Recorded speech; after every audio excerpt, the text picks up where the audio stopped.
Welcome to the Built for More podcast. This is for the woman who wants to get the most out of herself in fitness, business, and in life. So if you want to learn the skills, the strategy, and the mindset to get the most out of your body, your mind, and your business, you're in the right place. Welcome back, guys. Today, I am joined by someone who is leading the way in the space of health, performance, and optimizing the function of the human body. He is an osteopath by trade who has gone on to further specialize in functional and integrative health with a huge focus on biological optimization for founders, CEOs, athletes, and high performers. He's also the founder of Cyora, where he works with clients using advanced pathology, nervous system regulation, gut health, and personalised health strategies to improve not just physical health, but cognitive performance, resilience, and overall quality of life. Dan has personally guided me through my own gut health and nervous system recovery journey, and so much of what I know about advanced pathology screening and health optimization has come from learning from him. He's been a huge mentor to me in that space and someone I have an enormous amount of respect for. In today's episode, we're diving deep into the impact of stress and dieting on gut health, as well as the hidden factors preventing high achievers, athletes, and business owners from unlocking their full cognitive and physical potential. We unpack what true optimization of both health and performance actually looks like, beyond just training hard, eating well, and getting through the day on caffeine and willpower. Welcome to the podcast, Dr. Daniel Kirkbride. Thanks for having me. Awesome intro. Yes, I hope you like it. Take you everywhere. Yeah. I am super excited to have you here because I have had the pleasure of working with you in my own health journey, and I have seen such incredible results and learnt so much about my body. So I'm looking forward to everyone else being able to learn from you as well. For the people who don't know you and aren't familiar with your work, how would you describe what you do? I would say it's the integration of health, performance, and longevity. The idea of, the reason I created it was I had my own health issues maybe 6 or 7 years ago now. And the problem I faced at the time was I felt like health was very segmented. You got people who were really good health coaches, but not really good at training performance, or people that were really good at performance, not good at health. There was a lot of, fragmentation in the medical model of different testing and different protocols, and you're getting supplements here and nutrition there and training there. So the whole idea of Cyora and what I've been doing over the last 5 years or so has been trying to build something that's more of an integrated one-stop shop where you can get all your diagnostics done. So all the labs, bloods, DNA, stool, and then get a integrated program that is actually going to work because you don't have 3 different plans and 3 different people that can give you, the outcomes you want. So the main things tend to focus on, like you touched on, energy is a big one. People that are struggling with energy and health issues, improving your physique. Everyone wants to be leaner and stronger. And then also, longevity, disease prevention, and, health optimization, which is a bit of a buzzy topic right now. But, yeah, I think everyone wants to have a better lifespan and health span. Yeah, absolutely. And you mentioned you do a lot of testing, and I know that you're very thorough in getting those more comprehensive pathology tests done so that what your protocols are very targeted. They're not just kind of aiming blindly. Would you say that that's a big part of what you do, is actually making sure you're running the testing so that you can aim properly at the root cause of the problem? Yeah, 100%. And which has been even I feel like we've worked together a few times over the past 3 or 4 years, and it's been a lot of iterations even for me, learn through the process of I've always been big on data and testing, but especially now I'm I think if you only have one test, it's kind of I work with a lot of business owners. I use the analogy of if you only had a quarter of the information, you can't really make good decisions. You could still move the business forward, but the more data you have, the more regularly you're looking at your P&L, knowing your numbers, doing your assessments, the more specific you can be with your protocol or your strategy, and then the faster you're going to reach the target. So yeah, I'm massive on data and testing, not just because let's just test for the sake of it. The 6 tests I use are very precise, and they all have, I call it a kaleidoscope effect, where it's you look at any of them individually, they're good, but if you put all 6 of them and look at them through a lens, you can get a really good understanding of short term, what's the problem, medium term, what's causing the problem, and then long term, what are your predispositions to disease, that if we know these things, we can create a good short-term solution, improve your symptoms, figure out what caused those symptoms, make sure it never happens again. And then long-term, how do we get you to your best version of yourself, which is essentially the blood, stool, and DNA all working together. Yeah, absolutely. And I think that is so important going to that level of depth and finding out the why behind things. Because if you're just like, oh, I'm tired, I'm going to go get some iron supplements and different things like that. Like, well, if you don't know you actually have an iron problem, then it's not really going to be the solution. So I think it's really cool that you do that. Can also make it worse sometimes. Yeah, 100%. Okay, I want to actually start with a really hard-hitting question and ask you, what is something that you strongly disagree with in the health and fitness space right now? I mean, on that note, I'd just say like something I've always hated for the last 12 years since I've been in the industry would be just cookie cutter programs, cookie cutter protocols, whether it's training, nutrition, supplementation, but probably more specifically now, like with what I'm doing, like supplementation. I think since I've gone deep into the DNA stuff the last few years, I'm seeing like lots of bad advice and lots of bad protocols where it's very generic. Like, you're inflamed, take curcumin. You have bad, brain function, take this. And no one's really looking at it through the lens of personalization. And then I'm seeing a lot of people with like their symptoms are getting worse or they're feeling worse and they've spent thousands of dollars on, I guess, like they're spending thousands of dollars on all this testing and they're doing what they would think would be the same process as what I do. But then they're feeling worse and then they have this bad relationship with like, oh, I did all this testing, took all these supplements, it doesn't work. The whole industry is, shit. When in reality, it's like they're just not doing the right testing, getting bad advice, and then, it makes everyone look bad. It's kind of like training programming back in the day when you're a PT.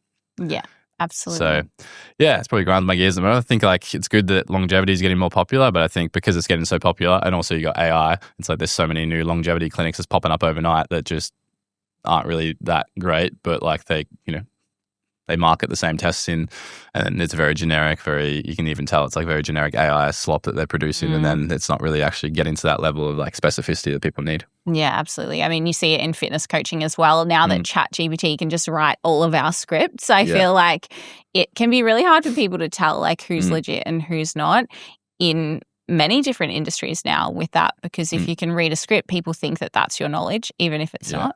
So I think podcasting, speaking, events will be like, and community, the things that won't be replaced. Because I was chatting with a mate, so I'm speaking at an event this afternoon, and I was chatting to the guy that runs it last night, and we were saying the exact same thing. It's like you're not going to be able to tell the difference between who knows their shit and who doesn't, because it's like if you have good marketing plan, good graphic design, and whoever has the best use of AI and the best marketing is going to win on social media, but you can't fake being on stage and people asking you questions live and raw, because you can prepare so much and rehearse, but like if someone asks you a doozy, like you either know it or you don't. So I think side note, tangent, but like, if you really want to survive the whole AI craze, I think you got to use AI, definitely, not avoid it. Like I use it, but also, it's going to separate the men from boys in terms of like who actually knows their shit and has a decade experience versus who's just like an overnight created an Instagram profile, marketing plan, and is an expert. Yeah, absolutely. I totally agree with you on that. I feel like we could probably do a whole episode chatting about that and AI, but that's not what we're here for today. So what I really want to dive into today with you. So the listeners of this podcast, obviously I do a lot of bodybuilding coaching. So we do have a lot of bodybuilders here. So I really want to speak about the gut health element and like the impact bodybuilding and dieting can have on our gut health. And then I also have a lot of business owners and high achievers in listening to this podcast as well. So I really want to get into like the cognitive function and optimizing that. But to begin with, a lot of people probably don't know that you actually used to coach bodybuilders. So how long did you kind of coach in the bodybuilding space for? It's about 3 years, I would say. I worked as a personal trainer and a coach for probably 7 years in total. And then, specifically in like more bodybuilding, powerlifting for probably a good 3 years there before I moved into what I do now. Yeah, perfect. So obviously you've seen what is actually involved in a bodybuilding prep and you've coached people through it. Something that I think is really interesting is the impact of bodybuilding and I guess like the lack of diversity and also the other different foods that bodybuilders tend to eat, whether they're like artificially sweetened, low calorie foods and things like that, and the impact that has on our gut health. Can you explain like what the impact of bodybuilding can have on your gut health? I think it's not necessarily like a black and white bodybuilding is bad. I think it's just like anything, the method that you choose. You could be a bodybuilder and be healthy if you do it right. It's a lot more challenging because obviously like naturally you're trying to do something that's going in the opposite direction to what you're trying to do when it comes to health. But the biggest issue is like chronic deficits, obviously, like you're putting your body in a catabolic state for chronic periods of time, which over time, being in a catabolic state, short term, you lose weight, but long term, it's going to damage your gut lining, it's going to damage your microbiome, it's going to reduce your immune function. So that's probably the first one, that's the biggest one. And then from a microbiome perspective, like you said before, you're generally eating, again, you don't have to, but like generally, if you're trying to eat super low calorie and high protein, it's like you start to limit your, diversification, which the gut loves diversity in terms of feeding the beneficial bacteria and microbes in your gut lining that are going to help produce things like neurotransmitters, immune cells.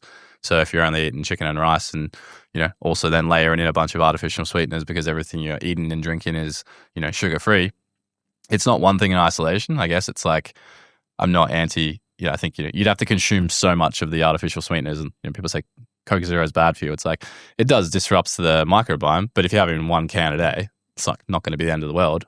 But if you're having all you're drinking is no sugar drinks, and then all you're eating is low sugar or no sugar sweeteners, and then on top of that you're in a deficit, then on top of that you have no diversity, and on top of that there's chronic stress, poor recovery. It's like it's the amalgamation of those things done consistently for months and years. And then also from a periodization perspective, if you're not really giving like proper breaks in between where you're allowing your body to like actually heal and recover, then I think that's where the biggest problem lies. Yeah, absolutely. And I definitely don't want to create any fear around bodybuilding for people. Obviously, it's a huge part of what I do, and I love the sport of bodybuilding. So it's not necessarily that it's like it's bad. It's more like, okay, how can we be a little bit aware of how certain things like potentially not even switching up your greens, for example, how that can impact our diversity long term. Yeah, 100%. I think it's like zooming out from bodybuilding. It's obviously we'll focus on that for today, but any sport is extreme. I think sport and health naturally don't necessarily correlate. A lot of people think if you're an athlete, you're healthy, but any extreme sport requires you to do extreme things for a long period of time, and it doesn't necessarily correlate to good health. Like most times, 9 times out of 10, an elite athlete doesn't have great health and they have a decreased lifespan because they're putting their body through ridiculous amounts of stress, bodybuilding, powerlifting, elite level sport. So I think, different lens of longevity versus elite athlete. People think they're the same thing. They're very different. Yeah, absolutely. And I guess a lot of the time as well with that like elite athlete career, it often doesn't span for that long as well, particularly in bodybuilding, so that short period of time, that's not necessarily going to be like a huge impact on your longevity. It sounds to me from what you've shared that actually just chronic dieting as a whole, so someone who's potentially not a bodybuilder and going through at least like those off seasons where they are consciously eating more and making sure that they're eating more, potentially even worse than that for your gut health would actually be like chronic calorie depletion, which I feel like a lot of women get stuck in that space without bodybuilding. 100%. Well, one of my mentors, like I respect heaps, Luke Lehman from Muscle Nerds, he had a really good principle that I followed religiously, which was he called it a prep to prep phase. So like naturally in bodybuilding, you might have your 16 to 24 week prep where you diet in, you're getting ready to go on stage. But he had a rule that anyone he worked with, the first 6 months, there was a prep phase before you prep. And he called it the prep to prep phase. Yeah, I have that rule too. Yeah. Amazing. So it's like, if you're doing that properly, it's like, all right, well, in that 6 months prior, it's like, let's get your gut dialed in, let's get your digestion dialed in, immune function, nutrients, like do your bloods, do all the testing, make sure like you are the healthiest person possible before you start the prep. If you're doing that and you're like cyclic, I don't know, like I say, try and say that word, rotate in between that, and it's like 6 months of off season, 6 months on season, there's no reason you can't be a bodybuilder and also have great levels of longevity, great blood work and all the things. But I think most people, it's like they don't have the education awareness and they're just going like prep to prep to prep. Again, same thing, could be powerlifting, prep on prep on prep. It's like you're putting your body through immense amount of stress in that 16 to 24 week period. So there has to be some sort of offset before or after to make sure that you're not, burning yourself out essentially. Yeah, for sure. I do think that things are getting better in the bodybuilding space specifically. A lot more people are aware of that and not doing like back-to-back seasons like we used to see many years ago, which I think is really good. I want to circle back to the artificial sweetener conversation because I do think that they tend to get quite demonized, and I'm kind of the same view as you. Like, it's not a big deal if you want to have a Coke Zero once a day or here and there. I certainly don't refuse to drink anything sweetened. Like, I'll have little bits, but I try not to like rely on it too much. Can you explain like what they actually do to the gut and like what sort of symptoms could come about from like overdoing artificial sweeteners? Yeah, I think number one is total volume. So like you said there, if you're having, like they've done the studies on it, if you can have 24 cans of Coke a day, it's like different story to having 1 can of Coke. the main thing is it's just going to be disrupting the. So like think of your gut microbiome as like a garden or an ecosystem, and it's like you've got, the dirt, which is your gut lining, and then you've got beneficial bacteria, which are, flowers, and you've got bacteria, you've got viruses, you've got parasites, you've got fungus, like all of them live in harmony and they compete for terrain, and all of them have an important role to play in terms of producing things like I mentioned before, neurotransmitters, so dopamine, serotonin, immune cells. When you're having lots of artificial sweeteners or any sort of, like inflammatory foods or things like that, you're disrupting that ecosystem and the microbiome. So if you're disrupting that consistently over a long period of time, like either chronically or like high stress acutely, i.e. 20 cans a day, or, I'm just doing that consistently over time, then the net outcome of that is going to start to reduce diversity. If you reduce diversity in the gut microbiome, then I think everything I just mentioned before is going to start to go down. So people, the biggest things they complain about is cognitive function, which we can dive into. So if you're saying I've got I've got brain fog, I can't focus, I'm forgetful, I'm low energy, I'm fatigued, my drive is low, my motivation's low, that's dopamine. I have really poor stress tolerance or stress resilience, or I feel a bit emotional, a bit anxious, serotonin, I feel really wired and tired, can't go to sleep, GABA. So all these neurotransmitters that get built from your beneficial bacteria are going to be disrupted when you're consistently bastardizing those things. Again, I always think of it as like a balance. If there's a metaphorical, seesaw, it's like if you're consuming some of these things, but you're doing some of the things that offset it, it's like, well, we get a net balance. If you're doing those things and you're also sleeping poorly, overtraining, under-recovering, eating inflammatory foods, then it's like the overall net effect on the gut microbiome is now pushing you in towards negative symptoms. So for me, I don't really care too much about the specific of like, what is like that in isolation, I don't care too much about. I care of like, what is that as a 1% thing in combination with all the other 1% things? And is that done chronically over time? It's really interesting you say that because obviously I've coached a lot of clients to the stage, and I've seen some that have plenty of sweeteners and they're totally fine and no gut-related symptoms or anything. And then I see others that do get a lot of gut-related symptoms, and you saying that makes me think, probably a lot of that is actually coming down to other factors like the poor sleep and things like that are all kind of building up for them rather than just the sweeteners itself. Well, good point. Two things. So when, you said symptoms, what will you experience? I kind of touched on all the cognitive ones. Yeah, the other ones, obviously, like obvious in terms of digestive function, bloating, food sensitivities, etc. But even then, and this ties into your experience of like different people, it depends on their baseline. So like, if you have, like, if I do a stool test and there's two different people, if one person has a stool, like you've done heaps of stool tests, you get it. Like if pooping in a cup's fun. Yeah, I've pooped in a cup many times in my life. If you've got, active parasites, active SIBO or small intestinal bacterial overgrowth, if you've got high zonulin, which is the marker for leaky gut, high calprotectin, damage to the gut, and low beneficial bacteria are called dysbiosis, like lots of weeds in the garden, not many flowers in the garden, and there's imbalance, then you're going to be super sensitive to everything. It's like all of a sudden, I've got all these food sensitivities. I can't have this, can't have fructose, can't have FODMAPs, can't have dairy, can't have gluten, can't have this. And like every time you have something, it's like you flare up and you look 6 months pregnant. The other person has those same foods and they don't feel anything. It's like, well, maybe their stool test, it's not that bad. Maybe they've got a little bit of imbalance in the good bacteria, but their gut lining looks pretty strong. Their immune system looks pretty strong. So they have a completely different experience.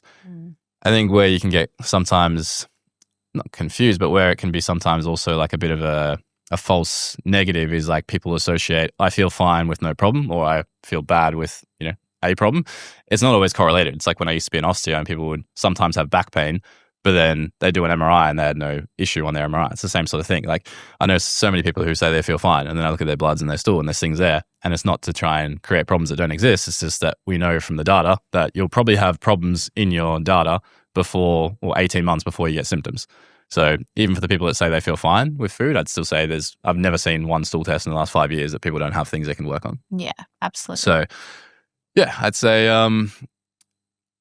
people who are having symptoms, definitely get a test done, know exactly what's driving it. People who don't have symptoms, even then, like proactively once a year, get a stool test done and figure out what's going on, because your gut microbiome is literally the central warehouse to every other system in your body. So if you want good hormones, good cognitive function, good energy, good recovery, you want to improve your body composition, like nothing is going to get better if that system is on fire. Yeah, makes total sense. And I see that a lot as well when I do have like a client that seems to be reactive to basically everything and ends up in a position where they just don't even really know what they can eat anymore without flaring up. There pretty much is always something like that going on when we do a stool test. Yeah. So it makes a lot of sense. We're going to go into more depth on like the overgrowth and different like gut. One thing I'll say there, because you asked me what grinds my gears, food sensitivity tests. Yes, Put them in the bin. Like there is a few. The only way you can determine accurately if you've got one of those is DNA. So like for example, you can see LCT gene on a DNA test, like lactase. All right, you can't have dairy. Sorry, it's not an immune gut issue. Like you just can't have dairy. That's your DNA. But like when it comes to a food sensitivity test, because a lot of people do that and they're like, oh, I just can't have eggs for the rest of my life, and they've never done the actual like stool test or DNA, and it's like, you can, like you just need to figure out what's causing it. Because when your immune system is heightened and you've got chronic inflammation, damage to your gut lining, everything I just mentioned, it's like you will be sensitive, Sally, to everything you consume. But the good news is if you deal with it, you can consume all those foods you like. It's almost like if you were to do an exercise intolerance test the day after you just blew a disc. Yeah. Everything's gonna hurt.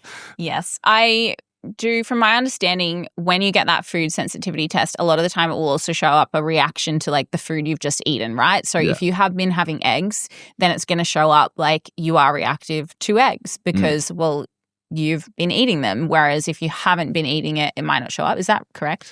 I haven't looked into that one too much. You're just like, nah, nonsense. Don't even bother. Well, every time I've not seen any validity to it at all. And then every single person who's had a sensitivity, unless they've had a DNA reason for it, has been fine to take it after they finish phase 3 of the program. Yeah. Okay. I want to close off the bodybuilding conversation and then move more into like gut health more broadly. So with the bodybuilding in particular, obviously as we are getting into a lower calorie phase, we do want to kind of minimize variables just to keep data really consistent. So as a bodybuilder who is in prep, what can you do? Let's go both in season and or off season to just protect your gut health as much as possible. What are the little things that they can do? Main one would be diversity as much as possible. Obviously, off-season is going to be a lot easier than in-season.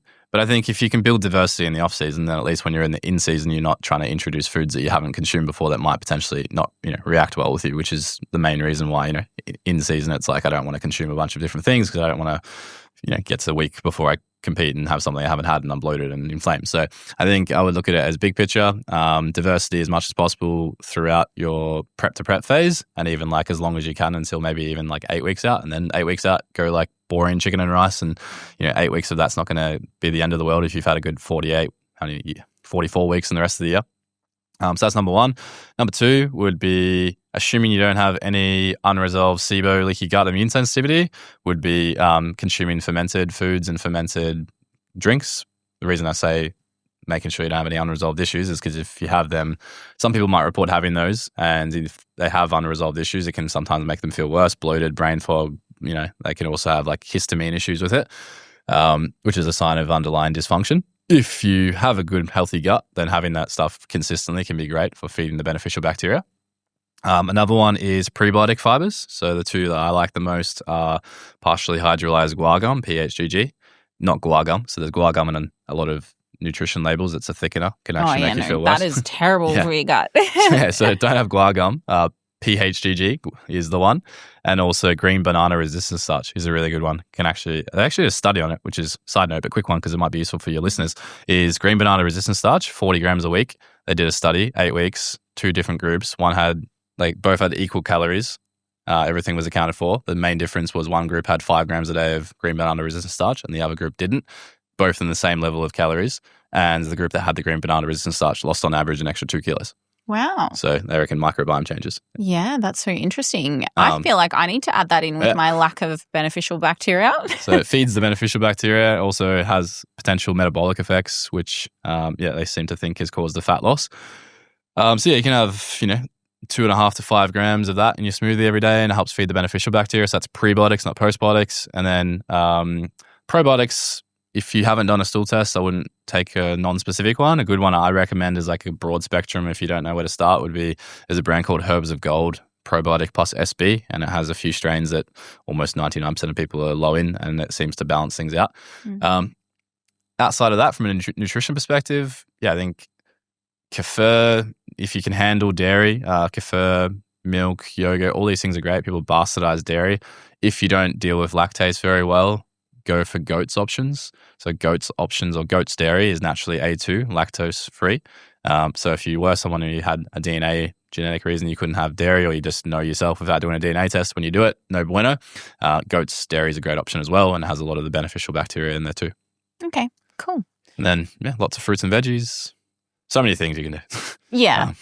But yeah. Cool. I think that's really helpful. And I think the main message is like having the diversity as much as you can in the off season is going to be really beneficial, so that then when you get to prep at the end of the day, that's not a huge portion of your life. Yeah. So if you're minimizing diversity at that point, it's not a big deal. Yeah. Comp prep's not healthy, but Yeah. it's never going to be healthy. So don't try and make it healthy. So just, dial in 40 weeks a year and then that 12 weeks go hard and then bounce back afterwards. Yeah, absolutely. All right, let's zoom out to gut health a little bit more broadly. So what are kind of some of the early warning signs that people might see that their gut just isn't functioning optimally? Food sensitivities or intolerances, bloating, skin issues. So specifically could be eczema, acne, rosacea, histamine, which I guess isn't really a symptom. Histamine could be brain fog, could be bloating, could be skin irritation. They're probably the main ones that people tend to notice first of all, but also the hidden ones people don't associate is like the cognitive stuff. So brain fog, low energy, fatigue. People generally think that's like a brain issue or an energy issue, but 9 times out of 10, it could also be coming from your gut. Yeah, absolutely. And we're definitely going to go into that when we get to more the performance side of things. Bloating is an interesting topic because I think a lot of people get confused as to, okay, like what is normal gut distension after you've eaten a full day of food or like a big meal versus what is bloating that's indicating something is wrong? How do you kind of distinguish that? Yeah. I mean, we don't have a, black and white line, but I'd say, a little bit of bloat. Like if you had to say a metaphorical scale of 1 to 10, 10 being like 6 months pregnant, I'd say, anything from like a 2 or a 3, can be normal after a meal, can be normal, just day-to-day fluctuations, water retention, distension, if you had a big meal, even if it was a healthy meal and you had a big steak or something, like can be a normal level or acceptable level. Kind of like when people go to the gym sometimes, I'm like, acceptable level of discomfort sometimes when you train, but there's a difference between discomfort and pain. Same sort of thing. It's like if it's sub, 4 out of 10, I wouldn't be concerned. If it's like you look 6 months pregnant after a meal or when you get your period, then, very different story and I'd be investigating. Mm-hmm. But even then, I think everything from your body is feedback. So, I mean, if you are noticing it consistently after a certain meal or a certain food group or a certain activity or stress or something, even if it's not 6 months pregnant and it's only a 3 out of 10, like there's still probably a signal there or a symptom that we could dive in on and figure out what's driving it, because it's not necessarily the bloating that's the problem. It's like, all right, what's underneath that that's causing that? Because that's going to be the thing that's, might be bloating now, but could cause an issue somewhere else later. Yeah. And if someone is experiencing reactions like that, how do you know if it is a food intolerance versus if it's one of those like more pathogenic overgrowths like your SIBO, Candida, etc.? You don't really, unless you have a crystal ball. Yeah. To be honest, it's hard because, I mean, there's always, I say, like from a stress perspective, you've got, emotional stress, which could be work, relationships, finances. You got physical stress, which is, could be overtraining, undereating, poor sleep. You got pathogenic stress, which you're only going to pick up if you have a stool test. No one can tell you you've got anything if you don't have a stool test. I can look at bloods and say maybe there's a high chance, but until you got a stool, you don't know. And then there's obviously like food, potentially as well. So I always look at it as like you got to do a bit of an audit of your lifestyle and then go process of elimination. It's like, have I got, my diet dialed in? Have I got my sleep dialed in? Have I got the stool test done? Have I, got my stress regulated or as regulated as possible? And then also pattern recognition. When you are having those symptoms, like keeping a diary and being like, okay, do I start to notice a pattern? Is it when I eat a certain food, which is it's generally pretty black and white and obvious if it's a certain food, but for a lot of people it might be like, oh, it's never a certain food. It's more of just like when I'm really stressed or I notice it's this. So I think having that diary allows you to then go a bit deeper and figure out what is the driver. But to be honest, 9 times out of 10, it's an amalgamation of things, not one thing. So I think if you get too narrow focused on like it's just the one thing, then you usually miss the big picture and there's usually a bit of gold around the outside that you might miss. So yeah, absolutely. Well, a lot of these things are connected, right? Like you mentioned stress and a specialist generalist. Yeah. I feel like when it comes to stress, I've personally had clients that have had like massive digestive issues. And then once I fix like their sleep and their stress, they're completely fine. So I think that it's possible. Sometimes it's just the result of stress and there's actually nothing else going on. But also chronic stress, that does impact our gut and these pathogenic overgrowths. Can you explain how chronic stress can actually lead to something like that, like a SIBO, Candida? Well, you got three parts of your nervous system. You got, well, three parts of your peripheral nervous system. So you've got your autonomic nervous system, and then we break that into parasympathetic, which is your rest and digest, sympathetic, which is your stress or your where cortisol is released, and then you got your enteric nervous system, which is like the third part, which is your gut-brain connection. So if you're spending majority of your time in sympathetic nervous system, then you're spending time out of the system that's responsible for digestion and a lot of other things, but digestion and gut health. So if you're spending a lot of time there, it's like you're not actually allowing your body to go through the right processes, first and foremost. So that's why it's called rest and digest. So yeah, for sure, it's like you can have a lot of people who have chronic stress and they're having gut issues that aren't actually like pathogenic or anything. It's just like, all right, we're spending 95% of your day in a stress state. For you to digest your food and to have good bowel motility, we need to be in parasympathetic state, and we have to have high enough levels of serotonin. So it's like all of a sudden now you don't have two of those things. Your bowel motility goes down, you're constipated, you're in a state of chronic stress, so your immune system's heightened, so you're responding to foods. So that's more the acute short-term stuff. But if you're chronically stuck in stress, what happens longer term is stress releases your stress hormone called cortisol. Not a bad thing in general, but acutely, great. Chronically, not great. Cortisol is catabolic. So for all your bodybuilder clients, the opposite of anabolic, not what we want. You know what? I'm glad you said that, because I reckon a lot of my clients that I am constantly on about stress management, they can be like, it affects my muscle growth. Oh, I'll be serious about it now. So I got everyone to listen when I was in the clinic. Yeah. Tell them to do their rehab. They're like, no, this is anabolic. Help you grow your chest. But yeah, so I mean, I think sympathetic nervous system, the way I explain it, is your accelerator, and it's catabolic, turns on for a short period of time, 1 hour a day when you're training. The other 23 hours a day, think we want the brake on, which is your parasympathetic nervous system, and this is your anabolic system. So this is where you grow, you repair, you build tissue, you repair tissue, like this is where good things happen. So if you're a bodybuilder, naturally you want to spend all your time being anabolic, but if you're spending 95% of your time being catabolic, then the biggest lever for you is not, more training sessions, more calories, all the things. It's probably going to be, reducing stress and figuring out where that stress is coming from, which could be a number of things. So if we go back, stress, sympathetic nervous system, catabolic. When your body's catabolic, it loves to consume protein. So that's why it also likes to break down your muscle tissue, because where's a lot of your muscle tissue? In your skeletal muscle.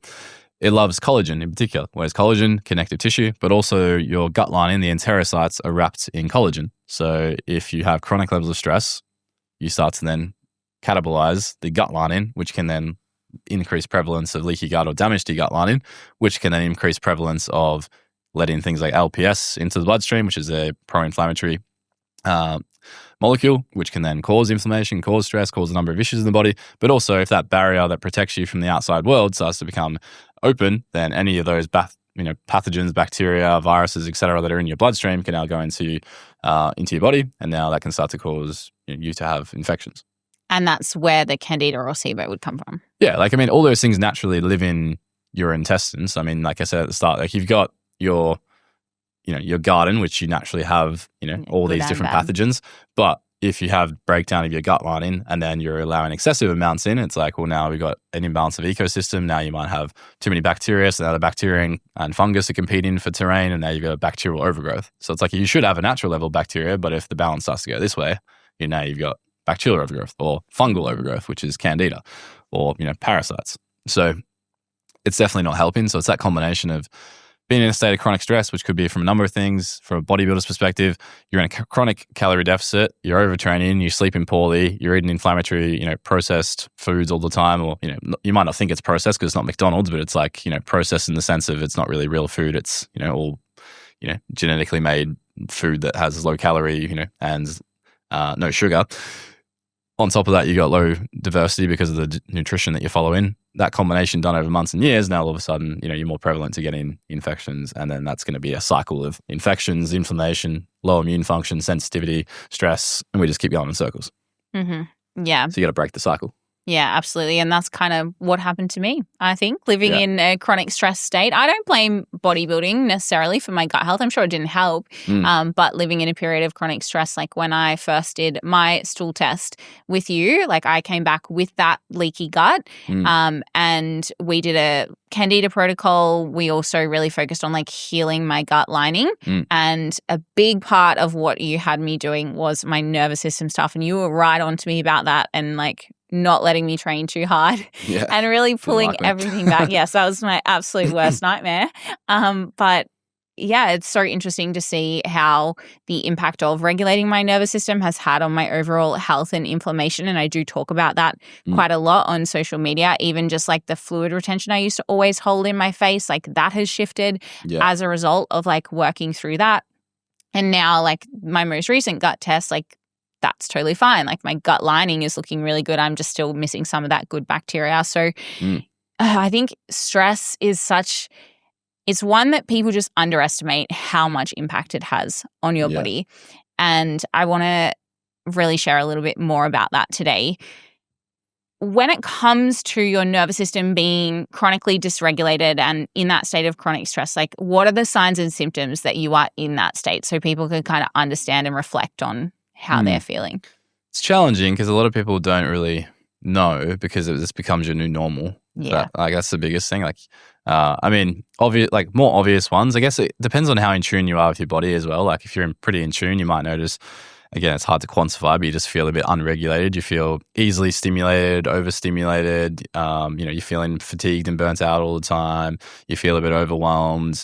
Your stress tolerance is really low. So, you might have been able to do, and this is obviously like personal to person, but like, you notice that you can usually operate here, but now every time you operate here, you feel like, oh, I used to be able to work 7 days and power through, but now I can only work 5 and I feel like I need a whole weekend off. Or for a lot of the guys I work with who speak, it's like what they would used to experience, they do a 3-day event and then on Monday, Tuesday, like leave me alone. Now I can do a 3-day event and Monday I'm like, I'm still going. So it's like your capacity, you might notice a decrease in your capacity. And then obviously any of the other symptoms we've already talked about. So I think the biggest thing is 1, being in tune with your body, but 2, if you're not really in tune, then sometimes when you're just operating at that level of stress for so long, it just becomes your new normal and you don't really realize that you're stuck in it until you kind of, crash and burn and then you're like, oh shit. So that's why I'm big on obviously the proactive testing, because it's like you'll notice things in your bloods 18 months before you get the symptoms, and then you'll have the symptoms usually for another, 3 to 5 years before you crash and burn. So like there's a big window in there of like, okay, let's rein it in and get you moving back this direction and not wait till you get to the point where you're noticing symptoms, because usually at that point you've been cooking it for a while. Yeah, well, I feel like a lot of people that are used to being like a high achiever or very productive and high output, they tend to think, oh, I don't feel stressed, but your body can still be in a state of stress. Like I would say that most of the time mentally I'm not stressed, but obviously my body has been under a state of stress. What was that me yesterday? I flew from Perth to Melbourne to Brisbane, drove from Brisbane to Gold Coast and had an event last night. It was a fun day. And I didn't feel stressed. I was chilling. I was on the flight, doing a bit of work, didn't feel stressed at all. Look at my Aura. It's like 8 hours of stress. Yeah. So it's like, okay, in that situation, I didn't feel stressed, but we know that humans aren't designed to be at 38,000 feet, and flying is quite a stressful process. Being in an airport, it's like very stimulating, bright lights, lots of EMF, a lot of stressful experience trying to get to your flight. It's like there's a lot of stress going on, but like, okay, I fly all the time. I don't feel stressed because I just fly all the time. So it's like the same principle in your life. It's like, okay, well, if you circle back 5 years ago, what you're doing now is probably pretty wild in terms of what you were doing. And that would have caused stress. Now it's just like another day in the park of being a business owner.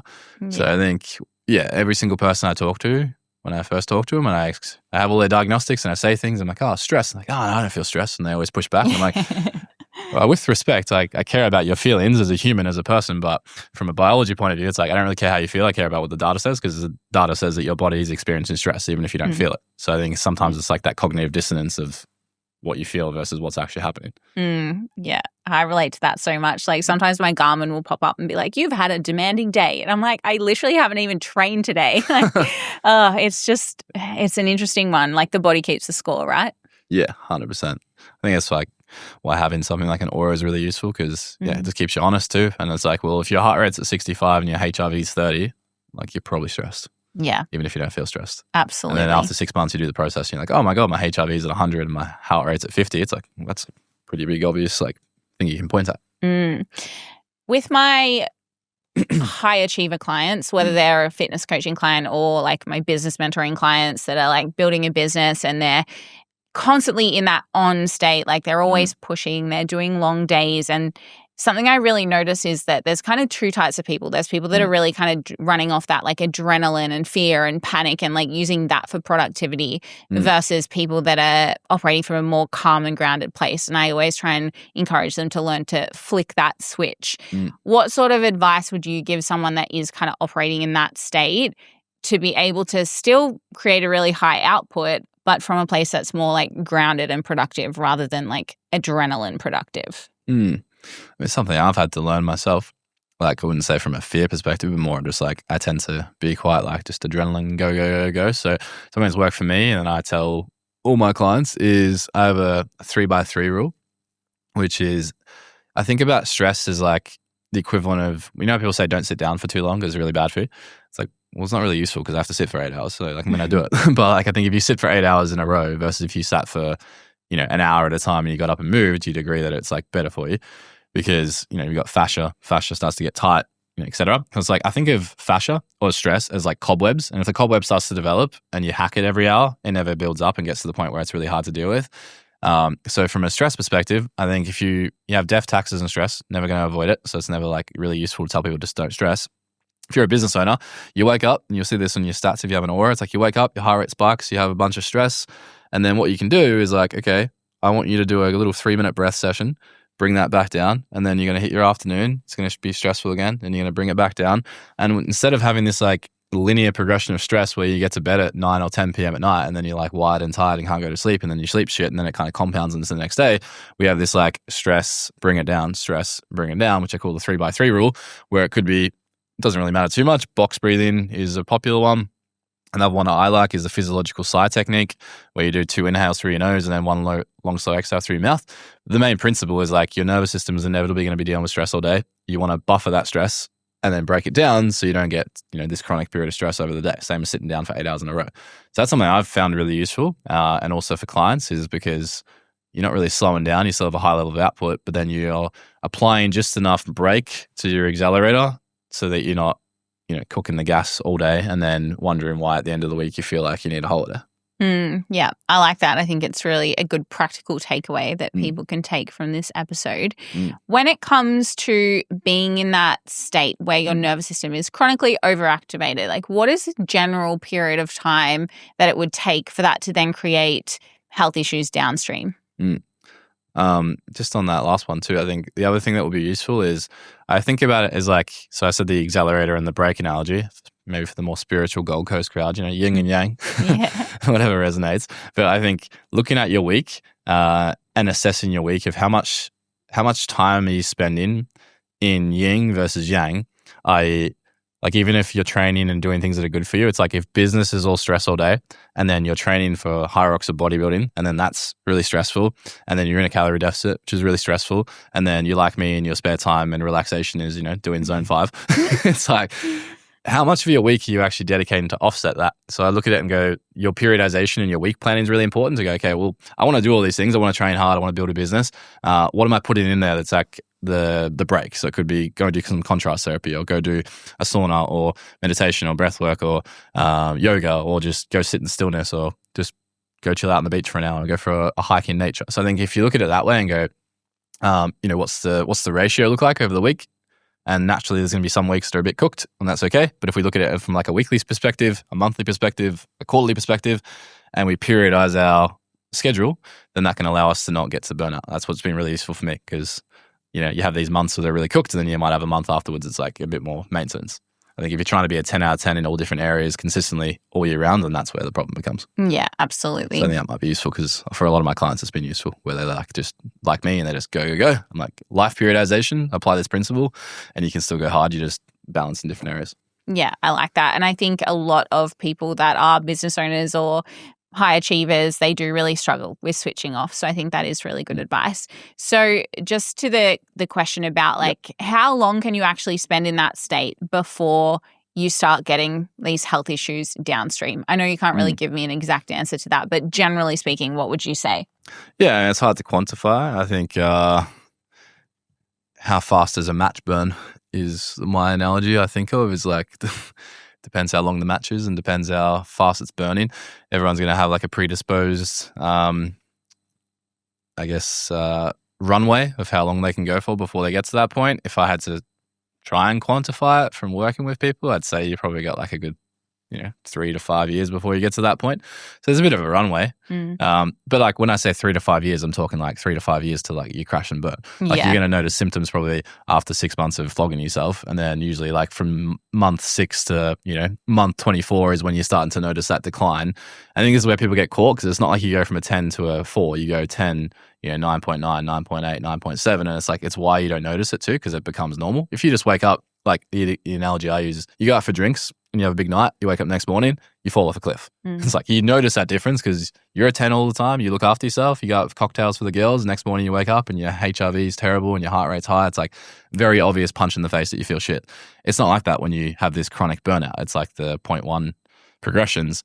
So it's silent, you don't notice it until one day you're like, holy shit, I feel terrible. So I think you've got a long runway, 6 months of pushing hard, you'll start to notice the symptoms, probably 3 years and you crash and burn. And then, it can definitely take at least like a 2-to-1 ratio of time to fix that. Like if you've spent 3 years flogging yourself, it's probably going to take 18 months to fix it. Yeah. Which should be motivation for people because I think a lot of people I work with, it's like, I want to fix it now. I want to fix it in 3 months. I just want to do a 3-month protocol. Give me the gut protocol. And I'm like, I don't want to be the bearer of bad news, brother, but you've been flogging yourself for 5 years. It's probably going to take 12 months. So I think that's why I'm really big on the life periodization because it's like you could still, it took you 5 years to do what you needed to do, but now you've got an 18-month period of fixing it, which is 6.5 years. What if you just took 6 years, went a bit slower, were a bit smarter, and then you didn't have to go through this roller coaster of destroying yourself in the process? So totally. The whole longevity of what can you maintain this level of output for a decade? And if the answer is no, then something's wrong. Yeah, absolutely. I love that. And this is why I'm really passionate about having these conversations because unfortunately I didn't listen to my own warning signs and I did hit that rock bottom. Yeah. And that's where I'm like, guys, the reason I want you to understand this is because you can actually intervene and you can do something about it. And if you leave it too late, that's when it's like everything comes crumbling down and it's so much harder to come back from. And it will also likely impact your resilience, I would say, for the rest of your life to a degree. So that's why I think this is such a powerful conversation. I want to talk about sleep. How important is sleep in managing all of this? Yeah, sleep is I think what you were saying before, I think biological hierarchy of importance, nervous system, immune system, gut, then your cardiometabolic system, and then your musculoskeletal system. So it's like if you're going to heal anything, and then your endocrine system. So if you're going to heal anything, so I think where do most people have issues that you work with? Musculoskeletal system, injuries, can't build muscle, too much body fat, endocrine system, energy, hormones, etc. But they've got problems in nervous system, immune system, gut, cardiometabolic. So it's like you were saying before about the nervous system. That's why I'm so passionate on that because like your nervous system, if that's cooked and you're stuck in a catabolic state, no matter what you do, your body's not in a state to accept what you're trying to give it and it's going to reject it and you're not going to get results. So nervous system's king, which leads into your question. Top of the, I guess, things you can point at, like I call them the 8 pillars. There's 8 pillars you need to work on. The top 2 pillars, sleep and stress. If those 2 are not dialed in, no amount of supplements, obviously I do a lot of testing, I do a lot of supplements and all that stuff, but no amount of that is going to work if your sleep and stress is not dialed in. So sleep, obviously, stress, think nervous system. Those 2 are like an infinity loop. Not one of them is not more important than the other. They're both just as important as each other. But if those 2 things aren't dialed in, it's impossible for you to see improvement. I guess in terms of sleep, like the most important things, REM sleep and deep sleep, if you're tracking your sleep, if you're not getting at least an hour, ideally 90 minutes of both, if you're kind of starting your day on the back foot, you're making it really challenging to move the needle forward because you're almost starting today with debt from yesterday. And then again, if that debt keeps accumulating week on week, month on month, you could be following the best protocol in the world, but your body doesn't have the resources it needs to actually implement the protocol. Yeah, absolutely. I always say you can't supplement out poor sleep or chronic stress. If there was a supplement for sleep, holy shit. Build our company. Well, like there's sleep aids, but you can't replace sleep. Yeah. Speaking of sleep, I think there's such a vicious loop that people get stuck in when they are working really long days and training hard and they aren't sleeping enough. They start relying on caffeine. I want to talk about caffeine. How much is too much? Like, what does this look like in terms of, obviously, caffeine itself is not bad, but how can people manage that and what do they need to watch out for?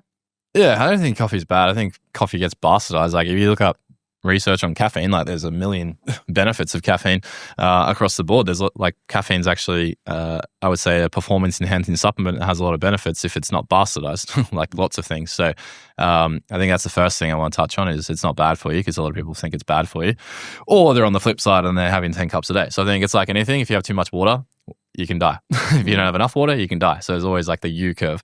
So with caffeine, the rules I tell clients, 400 milligrams a day is the upper limit. And depending on, again, if you've done a DNA test and you know how fast you metabolize caffeine, you can be even more specific with it. If you don't have a DNA test or you just want to play safe, it would be 8 hours before you go to bed. You just cut yourself off 400 milligrams a day, which is total. To give you perspective, if you go to a cafe, on average, it's probably going to be somewhere between like 70 to 80 milligrams for a shot. So you're looking at having 2 to 3 double shot lattes a day. That is a lot, Dan. Like I would have a heart attack. Oh, I'm the same. Like I can have 2 a day. Well, my next thing was like, yeah, so like if we go down the list, would be 400 milligrams cut off. This is generic advice. Obviously, everyone's different. 400 milligrams cut off, 8 hours before bed, which would be the equivalent of 2 to 3 shots. But then this is where DNA is really useful because I think you had the same thing as me, which is the COMT gene, where your body it's very slow at removing stress hormones, so things like catecholamines, adrenaline, noradrenaline, cortisol. So if you have caffeine sensitivity and you have the COMT gene and you have MTHFR mutations, which tend to go hand in hand, and you're a slow metabolizer of caffeine, I have all three, it's like you're probably going to notice when you have caffeine, you feel very wide and it might take you a while to come down, and I'm probably going to be more sensitive than the average person when it comes to like having it later in the day or just total volume, which sounds like you're the same. So that's where it's like there's personalization. You can use common sense for a lot of that, like you'll notice how you feel. But as a general rule, I'd say 2 a day, 3 if you find you're okay.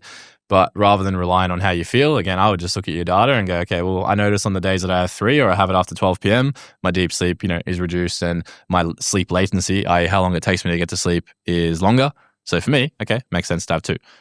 Or I can have 3, but it needs to be like before 10 a.m., which is like 3 coffees between 6 and 10, which then the downside of that is by 3rd coffee at 10 a.m., I feel like, I'm about to have a heart attack.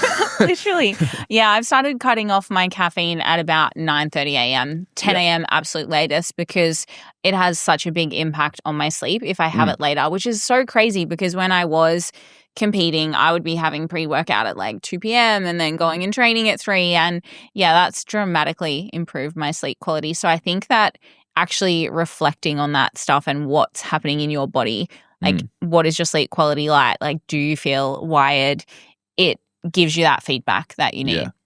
But also data, because I'd say if I had $1 for every time someone says, I have caffeine late in the day, it doesn't affect me. And then they don't. And then I look at their deep sleep.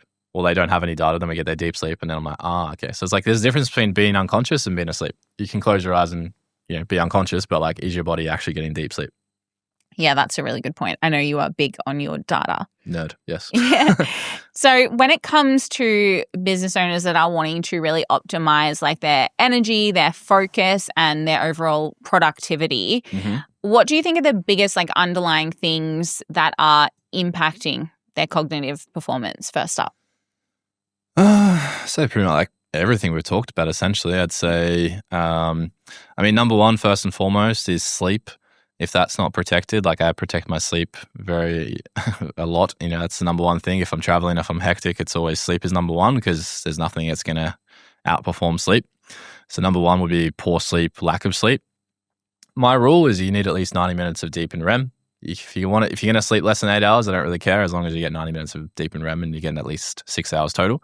Number 2 would be stress regulation. Again, just all gas, no break, consistently. And then number 3 would be nutrition. What are they putting in their mouth? Food is medicine or food is poison. If you want to have good cognitive performance, you can't really expect to perform at a high level when you're fueling yourself with, McDonald's and Guzman Gomez and, all these kind of things. Like you need to give your body high level foods with high levels of nutrients, low inflammation. So they're probably the 3 biggest ones. And then the last one would be what I just call the hidden handbrakes, which is everything we talked about. Like, do you have anything that is potentially leaching energy from your body that you're not aware of? That's why we call them stealth infections, because like if you have infections, you have damage to your gut lining, you've got nutrient deficiencies, you can't really tell me you've got that. Like you don't know until you look for it. So I think get the first 3 dialed in, get the testing done to figure out is there anything hindering you, And then the approach is, well, step one, like I think of it as you've got a capacity bucket. And if you're a business owner or anyone that's high achiever, you want to do more for longer. So step one is you want to figure out what's in your bucket currently that's not productive and serving you.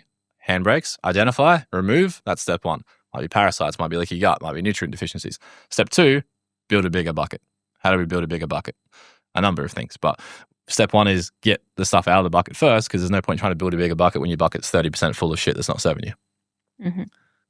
Yep, I like that. That's a really good analogy. So if someone is wanting to improve their overall cognitive performance and energy and output, what would be your recommendations? I would, number one, do some testing, figure out where you're at. And then you can be specific about everything you're doing in terms of, is your nutrition, is your supplements, is your training, is everything aligned and moving in the right direction, making sure that you're doing the right things, but also making sure equally you're not doing the wrong things. Basics to start would just be the boring stuff. Make sure you're getting sufficient quality sleep, make sure you're getting sufficient amount of calories. Probably sufficient calories is one of the biggest things I see.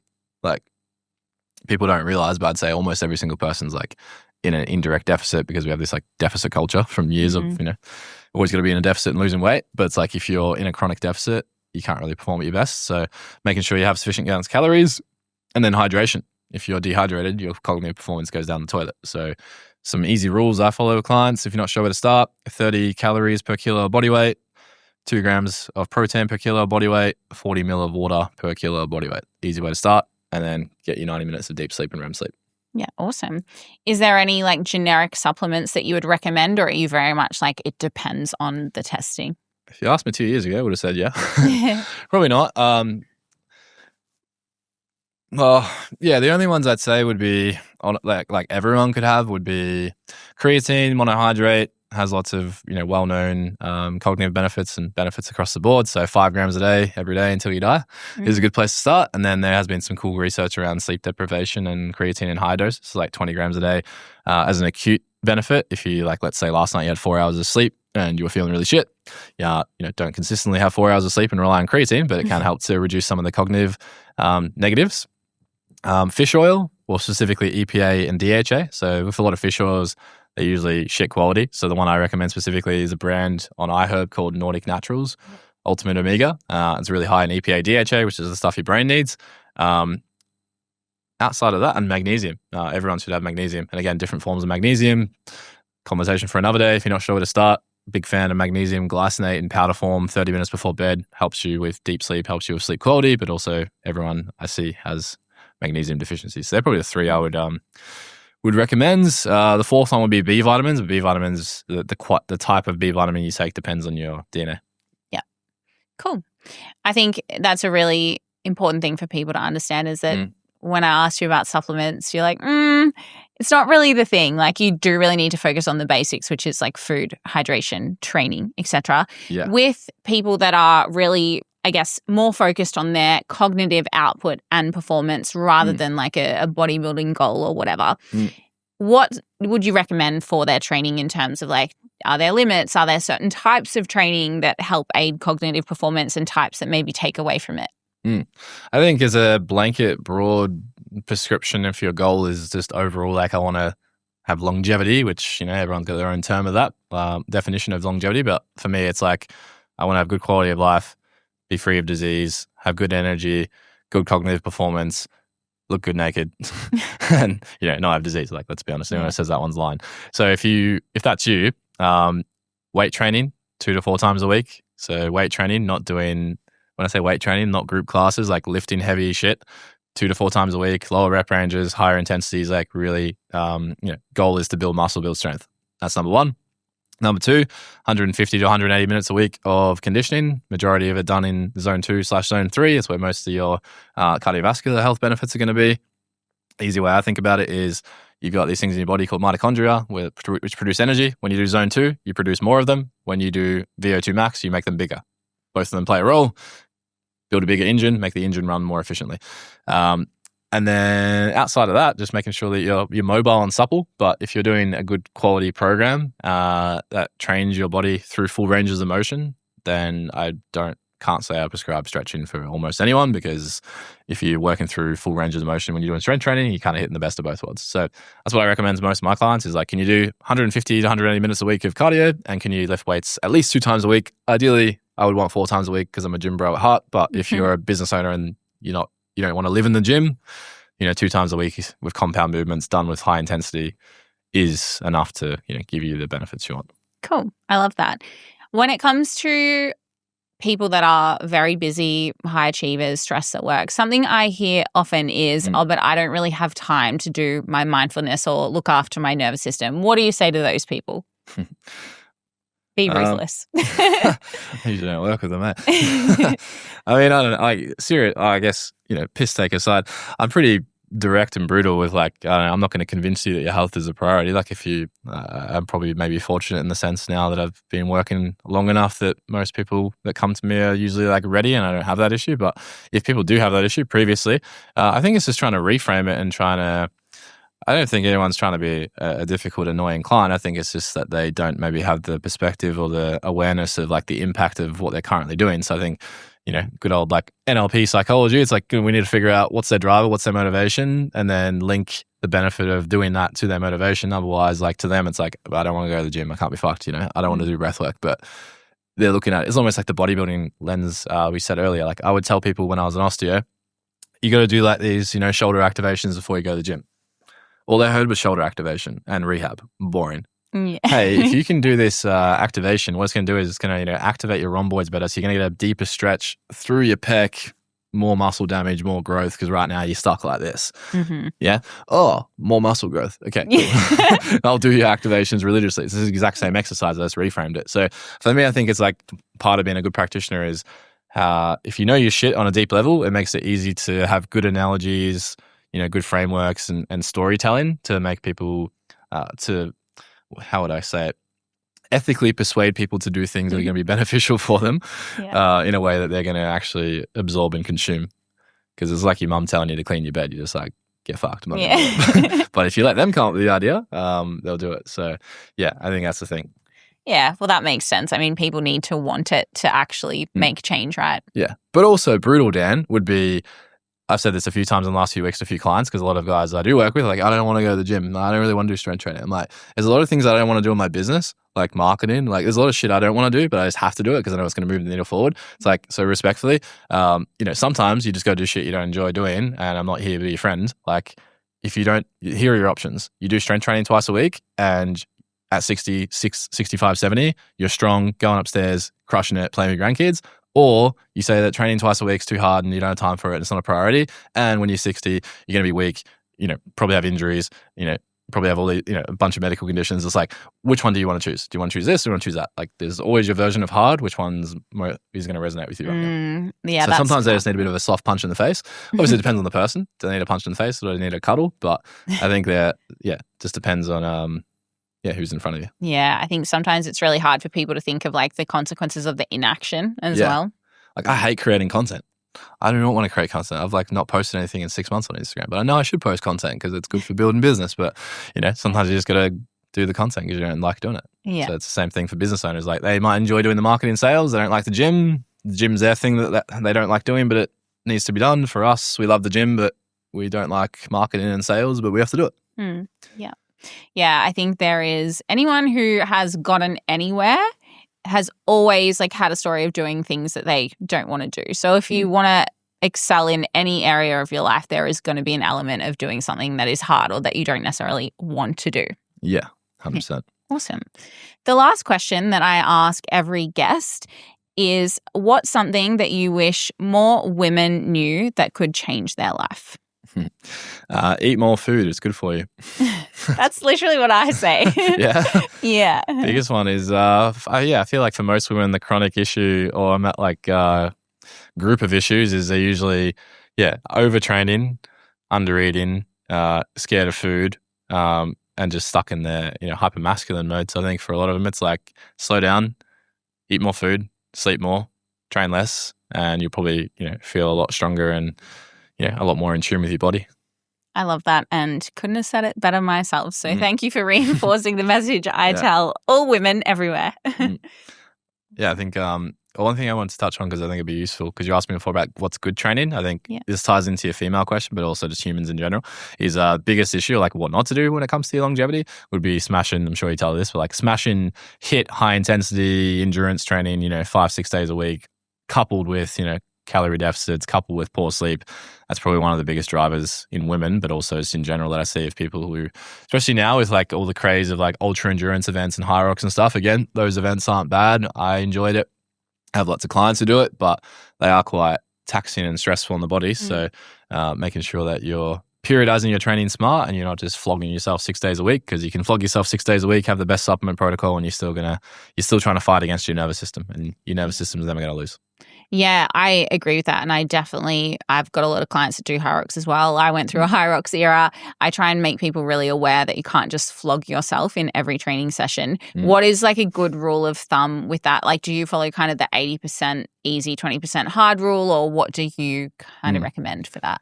Yeah, a few things. I would say it's the exact same as what we said before in a bodybuilding prep. It's like, cool, you have your 12-week high rocks prep, and then the rest, either side is you're in your building. And when you're in your building phase of a high rocks or any of those events would be the foundations. We want to build muscle. We want to increase our calories. We want to increase our sleep. We want to get our health as dialed in as possible, so that then when we get to that 12-week stressful period, like, we go from a 10 to an 8 and then back up to a 10. We don't go into it at a 6 and then trash ourselves and then take a year to recover. So same principles as like our prep to prep phase. Then in terms of like weekly split, I would say, I don't have a specific number, but I'd say like when I look at the cardio rule of like 180 minutes a week, I'd say 80 to 90% of your cardio is zone 2 low intensity aerobic, and then, a sprinkle of 10-15% VO2 max work. Yeah. Same if you looked at it from a week perspective, I might do, like at the moment, I'm preparing for Sydney.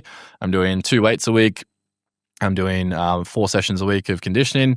There's 2 that are really hard. There's 1 that's really hard, 1 that's like moderate, and 2 that are easy. So it's like, all right, well, if you look at the week, it's like I'm really doing 1 hard session and 1 medium session. And then the rest of the sessions I would consider like weights is not that intense, and the other 2 are zone 2. So it's like as a percentage, there's probably 20% of my week that's super high intensity. Yeah. If I was to go and do a high rock sim on a Sunday and then go two really hard interval sessions and then 2 weight sessions where are absolutely brutal high volume, it's like I'm just going to destroy myself. I'm not actually going to make it to high rocks. Yeah, absolutely. So I think 80-20 rule is a good place to start. And then comp prep is the opposite. It's like 20-80. Yeah. But it's only a short period of time. Yeah, absolutely. Cool. Well, I think that would be really helpful, especially for the people that are kind of doing more high rock style training. And this conversation as a whole, I think, has unlocked a lot of things for people to reflect on in their own health and in their own habits and behaviors. That is going to be super powerful. So thank you so much for coming on today. I will leave all of the details on like where to find you, how to contact you in the show notes, so that people can reach out to you if they want more support in their health. And I feel like we're going to have to do another episode and maybe like go through some of like the testing that I've done with you, because like it's just so cool seeing all of that like really detailed data behind why you are the way you are. So I'd love to do that sometime too. Yeah, amazing. Sounds good. I feel like it's you read the data and you're like, I feel so seen. Yeah, literally everything makes sense now. Yeah. Amazing. Cool. Well, thanks again, Dan. And thanks everyone for joining us. I'll see you in the next episode.